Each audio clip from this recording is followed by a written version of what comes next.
चमोली नाम का एक गांव था। उस गांव में एक ममता नाम की विधवा औरत अपनी 8 साल की बेटी खुशी के साथ रहती थी। एक दिन खुशी की तबीयत बहुत बिगड़ गई। उसे बहुत तेज बुखार था। तभी ममता के घर के दरवाजे पर कोई दस्तक देता है। कौन हो आप और क्या चाहिए आपको? वो तांत्रिक था।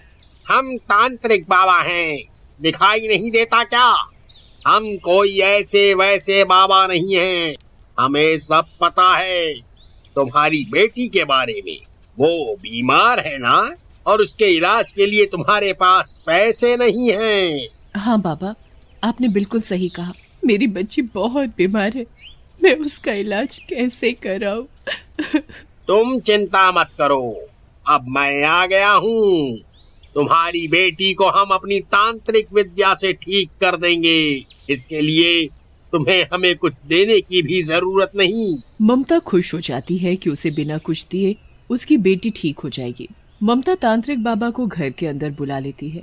तांत्रिक अपनी पूजा पाठ शुरू कर देता है। फिर बालिके, एक काम है, वो तुम्हें ही करना होगा। हाँ बाबा, बोलिए। गांव में जो तालाब है, उस तालाब से तुम्हें इस लोटे में जल भर कर लाना होगा। हम इस जल को तुम्हारी बेटी पर छिड़केंगे, फिर तुम्हारी बेटी बिल्कुल ठीक हो जाएगी। ममता बहुत खुश थी कि उसकी बेटी अब बिल्कुल ठीक हो जाएगी। वो खुशी खुशी तालाब से जल लेने जाती है। जब जल लेकर वापस घर लौटती है तो अपने घर के अंदर का नजारा देखकर हैरान रह जाती है। तांत्रिक बाबा वहां नहीं था और उसकी बेटी फर्श पर खून से लथपथ पड़ी थी। खुशी, खुशी बेटा, ये तुम्हें क्या हो गया?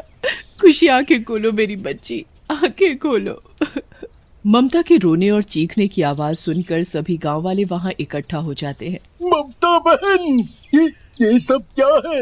और ये तुम्हारी बेटी पर खून।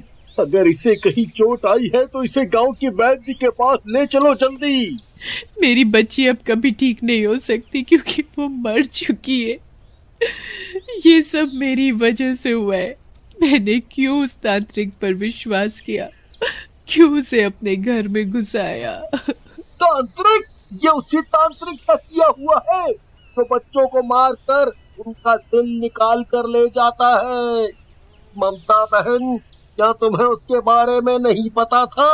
उसके बारे में तो पूरा गांव जानता है। वो तांत्रिक परेबी बाबा है। अगर मुझे पता ही होता तो मैं उसे घर में घुसाती क्यों? हम अपनी आंखों के सामने अपने बच्चों को कैसे मरता हुआ देख सकते हैं? उस तांत्रिक का कुछ करो। बिल्कुल सही कहा। वो तांत्रिक बाबा ज्यादा दूर नहीं गया होगा। आज हम उसे पकड़कर अच्छा सबक सिखाते हैं। चलो भाइयों। पूरा गांव हाथ में लाठी लिए तांत्रिक की तलाश में निकल पड़ता है। आखिर उन्हें वो तांत्रिक दिख ही जाता है। एक पेड़ के नीचे बैठकर वो तांत्रिक अपनी तंत्र विद्या में मग्न था। तभी गांव वाले उसे लाठियों से मारने लगते हैं। मुझे छोड़ दो, मुझे छोड़ दो, नहीं तो तुम्हारे सबके लिए अच्छा नहीं होगा। मैं तांत्रिक हूँ, तांत्रिक, अभी जलाकर भस्म कर दूंगा। तेरे जैसे पाखंडी तांत्रिक बहुत देखे हमने। तूने कितने ही मासूम बच्चों को मार डाला। अब हम सब मिलकर तुझे मार डालेंगे। गांव वाले तांत्रिक को लाठियों से खूब मारते हैं। जब उन्हें लगता है कि तांत्रिक अब मर गया है, उसे वहीं छोड़कर वापस चले जाते हैं। उन सब के जाने के बाद तांत्रिक के शरीर में थोड़ी हलचल होती है और वो अपनी धीरे से आंखें खोलता है। इन गांव वालों ने मेरे साथ अच्छा नहीं किया। अब देखना मैं इन सब के साथ क्या करता हूँ। तांत्रिक वहां से सीधा शमशान जाता है और वहां अपनी तंत्र विद्या शुरू कर देता है। फिर वो उसी शमशान से 10 मुर्दों के सिर निकालकर एक 10 सिर वाला भूत बनाता है। मेरी तंत्र विद्या काम कर गई। मैंने एक 10 सिर वाला भूत बनाया।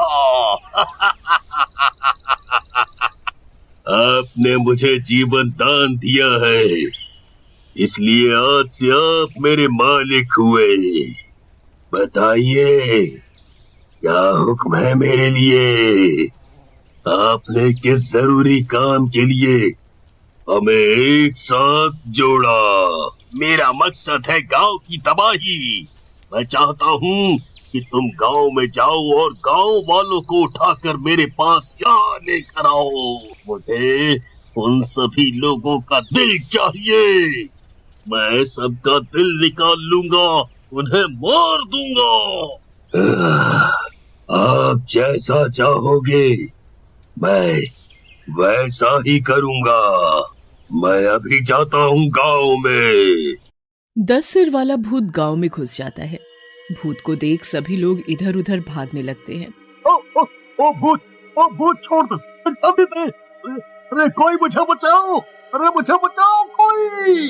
अरे ओ भूत छोड़ दे मेरे पति को, कोई तो बचाओ मेरे पति को, नहीं तो ये भूत मेरे पति को मार देगा।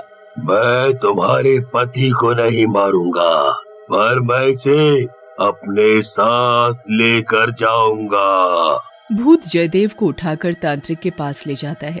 तू जिंदा है? अरे हमने तो सोचा था कि तू मर चुका है। इसका मतलब ये सब तेरा किया धरा है। हाँ, ये सब मैंने किया है। अब तुम मेरे हाथों से नहीं बचोगे। फिर उसके सीने से दिल निकालकर उसे खा जाता है। अब मैं किसी को नहीं छोड़ूंगा।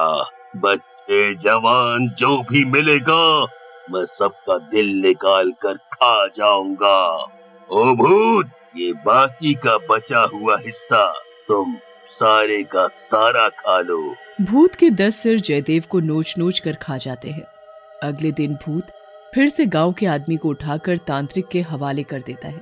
तांत्रिक उसका भी दिल निकाल कर खा जाता है। एक दिन ओम प्रकाश अपनी बैलगाड़ी पर सवार कहीं जा रहा होता है।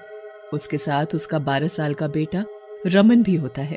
बाबा, तनिक गाड़ी तो रोकिए। कहाँ हुआ बबुआ, ये बैलगाड़ी काहे रुकवाई बीच रास्ते में? बाबा, हमें जोरों से लगी थी। अच्छा, ये बात है बबुआ। वो देखो, झाड़ी के पास जाओ और हल्का हो आओ। रमन के जाते ही वहाँ 10 सिर वाला भूत आ जाता है और ओम प्रकाश को अपने साथ उठाकर ले जाता है। रमन भूत के पीछे पीछे भागता है और वो एक पेड़ के पीछे छिपकर सब देख लेता है कि ये सब तांत्रिक करवा रहा है। वहाँ गांव में बस 10 सिर वाले भूत की बातें हो रही थी। वो 10 सिर वाला भूत गांव में आता है और एक आदमी को अपने साथ उठा कर ले जाता है, पर वो उसे कहाँ ले जाता है किसी को कुछ नहीं मालूम। तभी वहाँ रमन दौड़ता और हाँफता हुआ पहुँचता है। वो 10 सिर वाला भूत, वो 10 सिर वाला भूत। क्या हुआ रमन बेटा, तुम इतने घबराए हुए क्यों हो? वो 10 सिर वाले भूत ने मेरे पापा को मार दिया। क्या? पर तुम्हें उसने कुछ क्यों नहीं किया? उस भूत की नजर मुझ पर नहीं पड़ी थी। मैंने भूत का पीछा किया और सब देखा। रमन सभी गांव वालों को तांत्रिक के बारे में सब बता देता है और ये भी बताता है कि वो भूत उसी तांत्रिक का बनाया हुआ है। उस तांत्रिक और उस 10 सिर वाले भूत से गांव को कैसे बचाया जाए? हमें बहुत ही सूझबूझ से काम लेना होगा। तभी वहाँ मंदिर का पंडित आता है। तुमने सही कहा बेटी, वो भूत उस तांत्रिक का बनाया हुआ ही है। ये मेरे पास भभूत है। जब वो भूत आएगा गांव में, मैं उसे अपनी बातों में उलझा कर रखूंगा, उसे गुस्सा दिलाऊंगा। वो मुझे उस तांत्रिक के पास उठा कर ले जाएगा। तभी तुम कुछ लोगों के साथ शमशान जाओगे। उसे तुम पूरे शमशान में छिड़क देना। ठीक है पंडित जी, मैं सब समझ गया। देखिए, वो भूत भी आ गया, वो इसी तरफ आ रहा है। कुछ गांव वाले यशराज के साथ चुपचाप वहाँ से शमशान चले जाते हैं। ओ भूत, तू इन सब को छोड़, आज मुझे ले चल अपने साथ। मुझे अपने मरने का कोई गम नहीं होगा। अच्छा, तुझे शायद ये नहीं पता आगे तेरे साथ क्या होने वाला है, इसीलिए तू ऐसा बोल रहा है। मरेगा पंडित, तू तड़प तड़प कर मरेगा। तू मेरे टुकड़े टुकड़े भी कर देगा, तब भी मैं कुछ नहीं बोलूंगा। मुझे सब पता है। तू मुझे उस तांत्रिक के पास ले जाएगा, वो मुझे मार कर मेरा दिल निकाल कर उसे खा जाएगा। भूत सोच में पड़ जाता है और फिर पंडित की बातों में आ जाता है। तुम बात तो बिल्कुल सही बोल रही हो। भूत वापस तांत्रिक के पास जाता है। उधर यशराज और बाकी गांव वाले शमशान में भभूत छिड़कना शुरू कर देते हैं। भूत तांत्रिक पर हमला करता है। तेरी इतनी हिम्मत कि मुझे मारने चला है। तूने सिर्फ अपने फायदे के लिए हमें बनाया। हमें तुझसे कोई लेना देना नहीं। हमें तो सिर्फ तेरा दिल चाहिए। भूत तांत्रिक को मारकर उसका दिल निकाल कर खा जाता है। अब मैं इंसानों का दिल निकाल कर खाऊंगा। उधर यशराज उन सभी 10 मुर्दों पर आग लगा चुका था जिस जगह भभूत लाल पड़ गई थी। उन सभी के जलते ही 10 सिर वाला भूत भी तड़प तड़प कर मर जाता है।